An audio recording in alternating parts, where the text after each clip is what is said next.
Kain tayo guys. Ang ulam ko guys, San Marino. Okay, kain tayo guys. Ito yan San Marino. Ito yung ulam ko. San Marino. Di ba guys? Ito San Marino. Okay. Ito yung bilihin nyo guys. Masarap na, malinamnam pa at saka malasa. Mura lang siya guys. Ito yung gusto kong ulam, madalian ang ulam, ito yung ulamin mo. Ang pangalan ay San Marino. Ito yung inuulam ko palagi kasi nagugustuhan ko kasi guys, kasi masarap, malasa at malinamnam. O, ito na siya. Kain na tayo.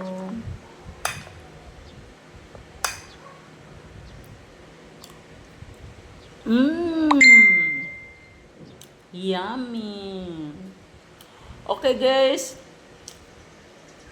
Bili na kayo ng San Marino guys. Masarap ito. Yummy. Masustansya pa at saka malasa. Yummy.